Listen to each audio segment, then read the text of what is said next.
नमस्कार दोस्तों, मैं पुष्पेंद्र स्वागत करता हूं आपका इस वीडियो में। हम 11th क्लास की मैथमेटिक्स को पढ़ रहे थे और पिछली वीडियो में हमने प्रश्नावली 1.1 तक पढ़ लिया था। आज हम प्रश्नावली 1.2 स्टार्ट करने जा रहे हैं, लेकिन उससे पहले हम कुछ समुच्चयों के प्रकारों को पढ़ेंगे और सबसे पहला है इसमें रिक्त समुच्चय। क्या होता है ये रिक्त समुच्चय, जान लेते हैं। एक समुच्चय जिसमें एक भी अवयव नहीं है, आप ध्यान रखेंगे इसमें एक भी अवयव नहीं होता है, रिक्त समुच्चय या शून्य समुच्चय कहते हैं। तो आप एक बात का ध्यान रखेंगे, रिक्त समुच्चय को ही शून्य समुच्चय भी कहते हैं। और एक ऐसा समुच्चय जिसमें एक भी अवयव नहीं है, इसे मैं लिख सकता हूं जैसे कोई मेरे पास एक समुच्चय है a बराबर और इसके अंदर एक भी अवयव नहीं है, इसको मैं क्या बोल सकता हूं, रिक्त समुच्चय या शून्य समुच्चय बोल सकता हूं। इसके कुछ एग्जाम्पल हैं वो जान लेते हैं। पहला आपका दिया हुआ है, यहाँ एक समुच्चय दिया है a बराबर x सच दैट x किसी उच्च माध्यमिक विद्यालय की कक्षा 11 में अध्ययनरत विद्यार्थी हैं। यहाँ जो x हैं वो क्या हैं, कक्षा 11 में अध्ययनरत विद्यार्थी हैं। तो कक्षा 11 में कुछ ना कुछ विद्यार्थी पढ़ रहे होंगे, 1 2 3 कुछ भी हो सकता है, 10 12 20 100 कुछ भी, कितने भी विद्यार्थी हो सकते हैं। तो उनको काउंट किया जा सकता है, गिना जा सकता है। तो मैं यहाँ लिख सकता हूं समुच्चय A इस प्रकार से कि मानो 100 विद्यार्थी कक्षा 11 में पढ़ रहे हैं, तो मैं इस तरीके से इसे लिख दूंगा। तो ये आपका रिक्त समुच्चय नहीं होगा। क्यों नहीं होगा? क्योंकि यहां पर इनको गिना जा सकता है, इसलिए आपका रिक्त समुच्चय नहीं होगा, ये आपका रिक्त समुच्चय नहीं है। आगे देखते हैं, अगला है आपका b बराबर x सच दैट x वर्तमान में कक्षा 10 और 11 दोनों में अध्ययनरत विद्यार्थी हैं। यानी वर्तमान में ये 10 और 11 में पढ़ रहे हैं। क्या ऐसा संभव है कि एक ही विद्यार्थी 10 और 11 में एक साथ पढ़ ले? वही कह रहा है कि वर्तमान में कक्षा 10 और 11 दोनों में अध्ययनरत विद्यार्थी, ऐसा एक भी विद्यार्थी नहीं होगा जो 10 और 11 में एक साथ पढ़ ले। तो ये कैसा हो जाएगा, इसको मैं लिख सकता हूं b बराबर और इसके अंदर एक भी ऐसा विद्यार्थी नहीं है, तो यहां एक भी अवयव नहीं आएगा और इसी कारण ये आपका रिक्त समुच्चय या शून्य समुच्चय कहलाएगा। अगला है आपका c बराबर x सच दैट x। अब देखो ध्यान से, x क्या है, एक प्राकृत संख्या है, इस बात का थोड़ा सा ध्यान रखना। और क्या कहना चाह रहा है, ध्यान से देखेंगे, x 1 से बड़ा है, x 1 से बड़ा है लेकिन 2 से छोटा है। यहाँ जो x है वो 1 से तो बड़ा है लेकिन 2 से छोटा है, और x क्या है, प्राकृत संख्या है। अब देखो ध्यान से, x अगर 1 से बड़ा है तो ये आ सकता है 1.2 1.3 1.5 1.6 1.9, इस तरह की संख्याएं तो आ सकती हैं। लेकिन यहां पर हमें एक कंडीशन दी है कि x क्या है, प्राकृत संख्या है, इसलिए यहां पर ये दशमलव वाली संख्याएं नहीं आ सकती हैं। और ऐसी एक भी प्राकृत संख्या नहीं है जो 1 से बड़ी हो और 2 से छोटी हो।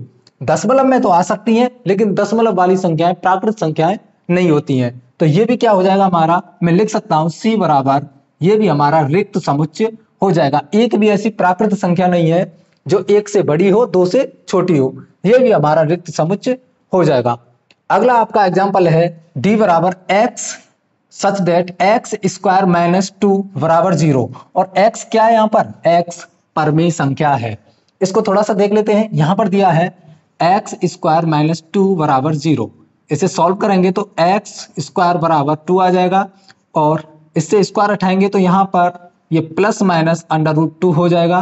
तो x बराबर माइनस का अंडर रूट 2 आ जाएगा, और एक बार x बराबर प्लस का अंडर रूट 2 आ जाएगा। ये दोनों मेरे पास निकल के आए।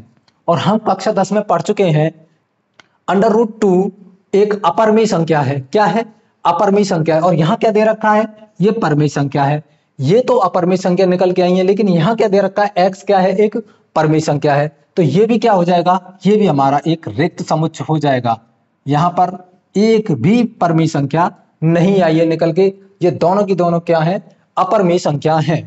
अगला है आपका एग्जाम्पल, अगला एग्जाम्पल है आपका ई, x सच दैट x संख्या 2 से बड़ी एक सम अभाज्य संख्या है। आप इसे थोड़ा सा ध्यान रखें, थोड़ा ध्यान से देखेंगे आप इसे, x संख्या 2 से बड़ी एक समअभाज्य संख्या है। यहाँ पर जो समअभाज्य संख्या है वो क्या है, 2 है, और इसके अलावा कोई ऐसी संख्या है जो सम है और वो अभाज्य भी हो, ऐसी एक भी संख्या नहीं है दो के अलावा। और ये क्या कह रहा है, दो से बड़ी, तो दो से बड़ी एक भी संख्या नहीं है जो सम हो और अभाज्य भी हो। तो हम लिख सकते हैं यहां पर ये हमारा ई बराबर क्या हो जाएगा, ये भी हमारा रिक्त समुच्चय हो जाएगा। संख्या दो से बड़ी एक भी समअभाज्य संख्या नहीं है। अगला है आपका, अगला एग्जांपल है आपका एफ। ये हमें समुच्चय दे रखा है एफ बराबर एक्स, एक्स स्क्वायर बराबर 4। तो एक्स क्या है यहाँ पर, विषम है। एक्स क्या है यहाँ पर, विषम है। तो इसे मैं करूंगा, सॉल्व करते हैं। एक्स स्क्वायर बराबर 4, तो ये हो जाएगा एक्स बराबर √4 प्लस माइनस का हो जाएगा। ये यहां से ये अंडर रूट हटाएंगे तो प्लस माइनस का √4 हो जाएगा। तो x बराबर ये एक बार आ जाएगा माइनस का √4 और एक बार x बराबर आ जाएगा प्लस का √4, इस तरीके से। तो ये x बराबर आ जाएगा माइनस का 2 और x बराबर आ जाएगा प्लस का 2। ये इस तरीके से होगा। ये क्या कह रहा है, x क्या है यहाँ पर, विषम है। तो x विषम है और जबकि यहाँ पर x बराबर क्या आया है, दोनों के दोनों सम आए हैं। क्या है, दोनों के दोनों सम आए हैं, इसलिए ये भी हमारा क्या हो जाएगा, ये भी हमारा रिक्त समुच्चय हो जाएगा। ये इस तरीके से आपको करने हैं। अगला प्रकार है आपका परिमित और अपरिमित समुच्चय।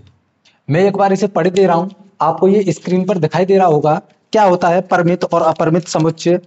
एक समुच्चय जो रिक्त है अथवा जिसके अवयवों की संख्या सीमित होती है, परिमित समुच्चय कहलाता है। यानी ऐसा समुच्चय जो रिक्त है और उसके अवयवों की संख्या सीमित होती है, यानी उनको गिना जा सकता है, उनको हम क्या बोलेंगे, परिमित समुच्चय बोलेंगे। अन्यथा समुच्चय अपरिमित समुच्चय कहलाता है। यह आपको इस तरीके से ध्यान रखना है। यानी परिमित समुच्चय क्या है, ऐसा समुच्चय जो रिक्त हो और इसके अवयवों की संख्या सीमित हो, यानी इनको गिना जा सके, चाहे वो 1 हो, 2 हो, 3 हो, 4 हो, 10 हो, 100 हो, 1000 हो, लाख, करोड़, यानी उनको गिना जा सके, उनको हम बोलेंगे परिमित समुच्चय। और जो गिना ही ना जा सके, अनंत, उसे हम क्या बोलते हैं, अपरिमित समुच्चय बोलते हैं। रिक्त समुच्चय को भी इसी में रखा जाता है। जैसे इसके पास कोई भी एक एग्जांपल ले लो आप, जैसे ये है, ये मेरे पास रिक्त समुच्चय है। तो यहां मैं बोलूंगा कि समुच्चय ए के अवयव कितने हैं, तो आप कहोगे 0 है। इसके अवयव कितने हैं, 0 अवयव हैं इसके पास। तो 0 को क्या है, गिना जा सकता है, गिना जा सकता है। तो इसका मतलब क्या है, ये परिमित समुच्चय में आता है आपका रिक्त समुच्चय। आगे इसके कुछ एग्जांपल है, उनकी सहायता से हम देखते हैं। पहला है ए एक्स सच दैट एक्स, सप्ताह के दिनों का समुच्चय। आप यहां देखेंगे सप्ताह के दिनों का समुच्चय क्या होता है, ये हम लिख सकते हैं ए सोम, मंगलवार, बुधवार, बृहस्पतिवार, शुक्रवार, शनिवार और ये रविवार। ये इस तरीके से हो जाएगा। तो हम इनको गिन सकते हैं, इसलिए क्या हो जाएंगे, ये परिमित समुच्चय हो जाएगा। कौन सा हो जाएगा, ये परिमित समुच्चय हो जाएगा। आप यहां लिख सकते हैं परिमित समुच्चय। नेक्स्ट अगला है आपका b बराबर एक्स सच दैट एक्स, समीकरण एक्स स्क्वायर माइनस 16 बराबर 0 के हलों का समुच्चय। अब इसे एक बार हल कर लेते हैं। तो एक्स स्क्वायर माइनस 16 बराबर 0, तो ये हो जाएगा एक्स स्क्वायर बराबर 16, तो एक्स बराबर √ प्लस माइनस 16, तो ये एक्स बराबर कितना आ जाएगा, प्लस माइनस 4। आ रही है बात समझ में। यानी यहां भी क्या निकल के आया, एक्स के जो मान आए हैं उनको हम गिन सकते हैं, उनको गिन सकते हैं। तो इसका मतलब ये है कि ये हमारा क्या हो जाएगा, परिमित समुच्चय हो जाएगा, परिमित समुच्चय हो जाएगा। ये हमारा परिमित समुच्चय हो जाएगा। और इसे हम लिखना कैसे चाहेंगे, ये x बराबर एक बार माइनस का 4 है और x बराबर एक बार प्लस का 4 है। तो मैं लिख सकता हूं b बराबर समुच्चय में माइनस का 4, 4। ये इस तरीके से मैं लिख सकता हूं। तो इनको गिना जा सकता है, इसलिए क्या हो जाएंगे, ये परिमित समुच्चय में आ जाएंगे। अगला है आपका c बराबर एक्स सच दैट एक्स, किसी रेखा पर स्थित सभी बिंदुओं का समुच्चय। अब कोई रेखा है और हम जानते हैं ये कोई रेखा है मेरे पास और इनमें बिंदुओं की बात की गई है। तो किसी रेखा में बिंदु कितने होते हैं, अनंत बिंदु होते हैं। कितने होते हैं, अनंत बिंदु होते हैं, यानी उनको गिना नहीं जा सकता है, उनको गिना नहीं जा सकता है। तो इसका मतलब ये वाला जो समुच्चय है, ये समुच्चय कैसा हो जाएगा, ये हो जाएगा अपरिमित समुच्चय। कैसा हो जाएगा? अपरिमित समुच्चय हो जाएगा। ये आपको इस तरीके से ध्यान रखना है। अगला है आपका d बराबर x सच दैट x सभी विषम प्राकृतिक संख्याओं का समुच्चय। सभी विषम प्राकृतिक संख्याओं का। अब कितनी विषम प्राकृतिक संख्याएं? सभी। सभी तो बहुत हैं, उनको काउंट नहीं किया जा सकता। आप लिखते रहो, वो तो बढ़ती रहेंगी, उनको काउंट नहीं किया जा सकता है। तो इसका मतलब ये भी कैसा हो जाएगा? अपरिमित समुच्चय हो जाएगा। अपरिमित समुच्चय हो जाएगा। ये भी आपको थोड़ा सा ध्यान रखना है। इनसे संबंधित कुछ उदाहरण है, वो हम देख लेते हैं। तो उदाहरण नंबर 6 को हम करते हैं। उदाहरण नंबर 6, बताइए कि निम्नलिखित समुच्चयों में कौन परिमित है, कौन अपरिमित है। ये आपको कुछ उदाहरण दिए हैं, इनमें से आपको बताना है कौन परिमित है, कौन अपरिमित है। पहला उदाहरण आपका, पहला देखते हैं, x such that x belongs to natural number. जो x है वो बिलोंग कर रहा है नेचुरल नंबर से, प्राकृतिक संख्या से वो बिलोंग कर रहा है। और x - 1 और x - 2 बराबर 0 हमें दिया है। तो हम इसे करते हैं। देखिए, x - 1 बराबर 0 और x - 2 बराबर 0। तो x बराबर कितना आ जाएगा? 1 और x बराबर कितना आ जाएगा? 2 आ जाएगा। तो मैं इसे लिख सकता हूं कि ये जो समुच्चय मेरा, इसे a नाम दे देता हूं। a बराबर इस तरीके से इसके जो अवयव हो जाएंगे वो 1 और 2 हो जाएंगे। 1 और 2 हो जाएंगे। अब इसके जो अवयव है इनको गिना जा सकता है। ये क्या हो जाएगा? आपका परिमित समुच्चय हो जाएगा। क्या हो जाएगा? परिमित समुच्चय हो जाएगा। ये आपको इस तरीके से थोड़ा सा ध्यान रखना है। परिमित समुच्चय आपका ये हो जाएगा। अगला है आपका दूसरे नंबर का है, x such that x belongs to natural number. वही x जो है वो यहां पर बिलोंग कर रहा है किससे? प्राकृतिक संख्याओं से। और यहां पर दिया है x स्क्वायर बराबर में 4। तो इसे मैं सॉल्व करूंगा तो x बराबर अंडर रूट प्लस माइनस का कितना आ जाएगा? 4 आ जाएगा। तो x बराबर प्लस माइनस कितना आ जाएगा? 2। ये इस तरीके से आ जाएगा। मैं इसे लिख सकता हूं, अगर इसके समुच्चय को नाम दे दूं मैं b, और इसे लिख सकता हूं मैं 2 इस तरीके से। यानी इसके अंदर भी अवयवों को गिना जा सकता है। अगर इसके अवयवों को गिना जा सकता है तो ये भी हमारा क्या हो जाएगा? परिमित समुच्चय हो जाएगा। तो ये भी क्या हो जाएगा? हमारा परिमित समुच्चय हो जाएगा। आप इस तरीके से लिख सकते हैं, परिमित समुच्चय ये भी हमारा हो जाएगा। अगला है आपका उदाहरण नंबर 3 है, x such that x belongs to natural number. जो x है वो बिलोंग कर रहा है किससे? प्राकृतिक संख्या से। और 2x - 1 बराबर 0। तो 2x - 1 बराबर 0 ये हमें दिया है। 2x - 1 बराबर 0। तो यहां से 2x बराबर 1 और x बराबर 1/2 ये हमारा आ जाएगा। मैं इसे देखो ध्यान से, x बराबर क्या आया है? 1/2 आया है। कुछ ना कुछ तो आया है, इसको गिना जा सकता है। इसलिए ये भी क्या हो जाएगा? हमारा परिमित समुच्चय हो जाएगा। परिमित समुच्चय हो जाएगा। इस तरीके से ये हमारा हो जाएगा परिमित समुच्चय। अगर यहां खाली भी होता, कुछ नहीं आता, 0 आता, तो भी ये परिमित समुच्चय हो जाएगा। क्योंकि हम पहले भी चर्चा कर चुके हैं कि शून्य समुच्चय और जिनके अवयवों को गिना जा सके, सीमित समुच्चय होने चाहिए, उनको हम परिमित समुच्चय बोलते हैं। अगला है आपका चौथा है, x such that x belongs to natural number. और x क्या है? यहां पर एक अभाज्य संख्या है। x क्या है? यहां पर एक अभाज्य संख्या है। तो इसको मैं किस प्रकार लिखूंगा? इसको लिख सकता हूं, इसे नाम दे देते हैं a समुच्चय। और इस प्रकार से देखो ध्यान से, अभाज्य संख्या 2, 3, 5, 7, 11, 13, 17 और लगातार ये चलती जा रही हैं। पता नहीं कहां तक है, लगातार ये चलती जा रही हैं। तो इसका मतलब ये है, ये अनंत तक संख्याएं जा रही हैं। जो भी अभाज्य संख्या है वो अनंत तक जा रही हैं। इसलिए ये हमारा जो समुच्चय है वो सीमित नहीं है। इसी कारण ये समुच्चय हमारा क्या हो जाएगा? ये समुच्चय हो जाएगा अपरिमित समुच्चय हो जाएगा। क्या हो जाएगा? अपरिमित समुच्चय हो जाएगा। अपरिमित समुच्चय। इस तरीके से आपको ये करना है, अपरिमित समुच्चय ये हो जाएगा। अगला है आपका next, x such that x belongs to natural number. x क्या है? यहां पर विषम है। यहां पर क्या था? ये एक अभाज्य संख्या था। यहां पर क्या है? विषम है। और विषम संख्या हम किस प्रकार लिख सकते हैं? नाम देते हैं एक समुच्चय।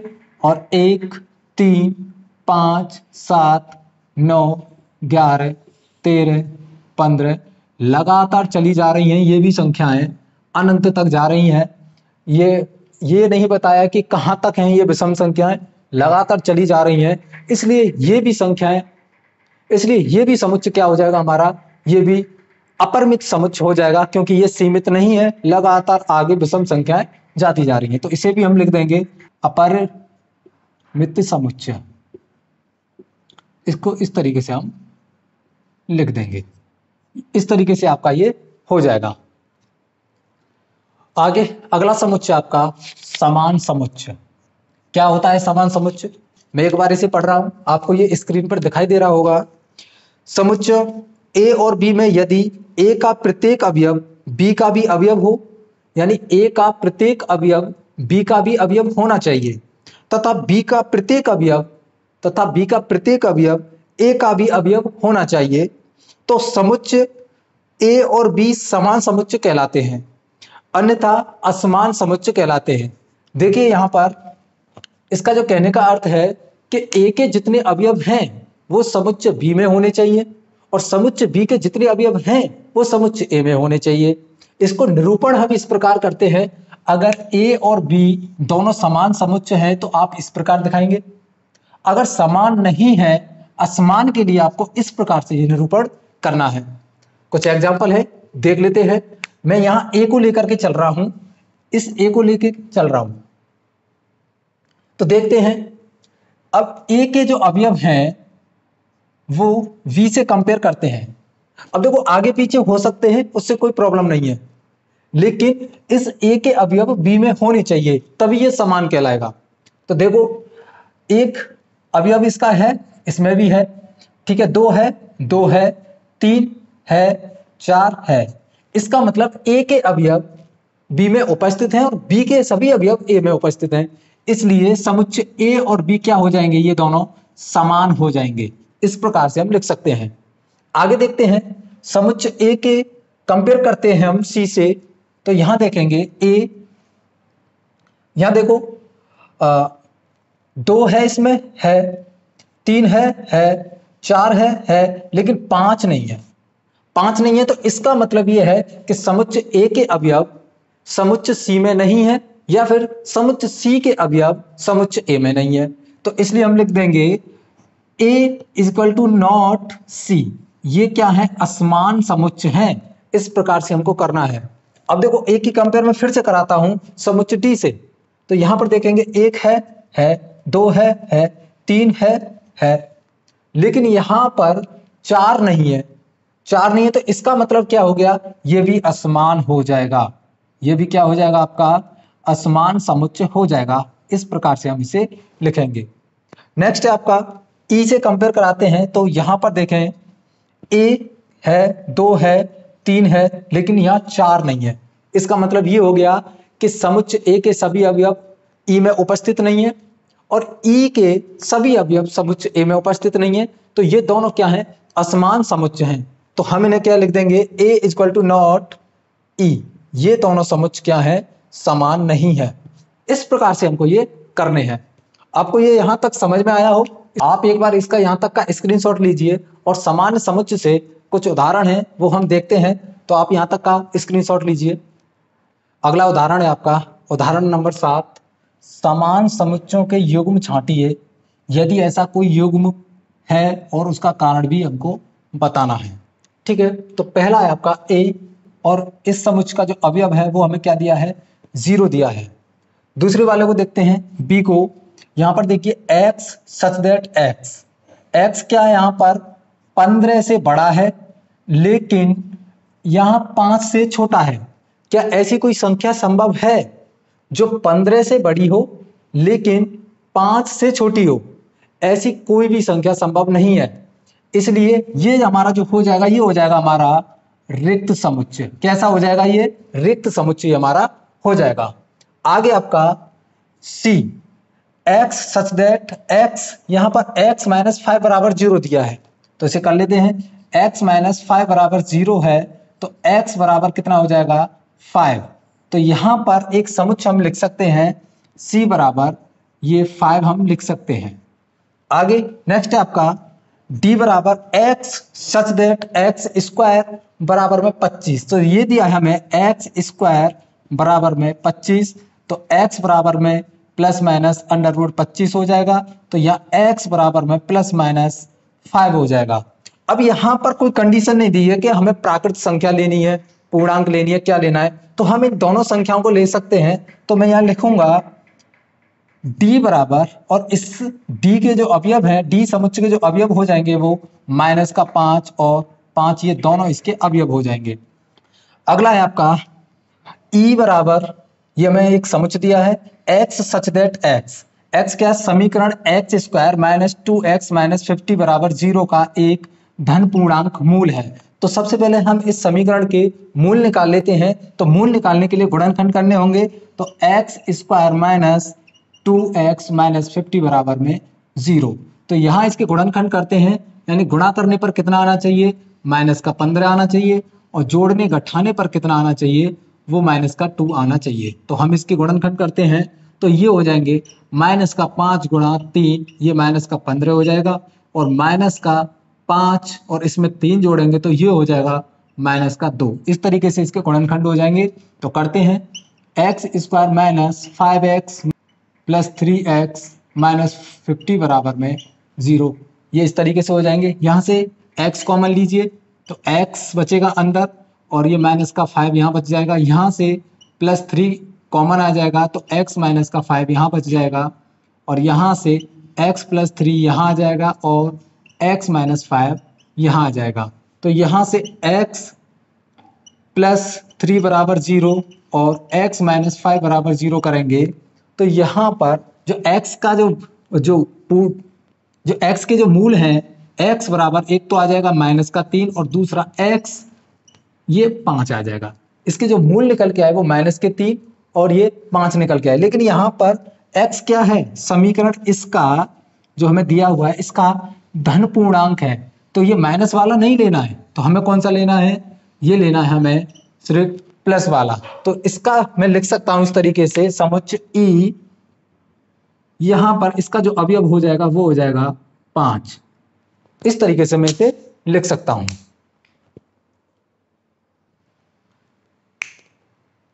आगे ये कह रहा है कि समुच्चय युग्म छांटिए, यदि ऐसा कोई है तो कारण भी बताइए। यानी हमें समान समुच्चय देखना है, कौन कौन से समान समुच्चय हैं। तो सबसे पहले देखते हैं, ए 0 है, 0 कोई है इसमें नहीं है। बी वाले को देखते हैं, बी क्या है, रिक्त समुच्चय, रिक्त समुच्चय कोई आया है इसमें नहीं आया है। सी वाले को देखेंगे, सी का जो समुच्चय आया था, अवयव आया था वो कितना है 5, और एक अवयव ई वाले का भी आया है। तो मैं लिख सकता हूं यहां पर समुच्चय सी बराबर समुच्चय ई, ये दोनों बराबर आए हैं। और आगे देख लेते हैं, डी का है यहां पर -5 और 5, बस इतना ही है। ये दोनों भी सेम नहीं होंगे क्योंकि यहां पर -5 है। तो पर इन पांचों में से केवल समुच्चय सी और ई के जो अवयव हैं वो बराबर हैं, इसलिए ये दोनों समुच्चय क्या हो जाएंगे, समान समुच्चय हो जाएंगे। इससे आगे की चर्चा हम अगली वीडियो में करेंगे। अगर आपको कोई भी चीज समझ में नहीं आई है तो आप कमेंट बॉक्स में अपना कमेंट जरूर लिखें, और अगर आपको वीडियो पसंद आई हो तो इसे लाइक करें और चैनल को सब्सक्राइब करें और अपने दोस्तों के साथ शेयर जरूर करें। तो मिलते हैं अगली वीडियो में, तब तक के लिए नमस्कार, जय हिंद।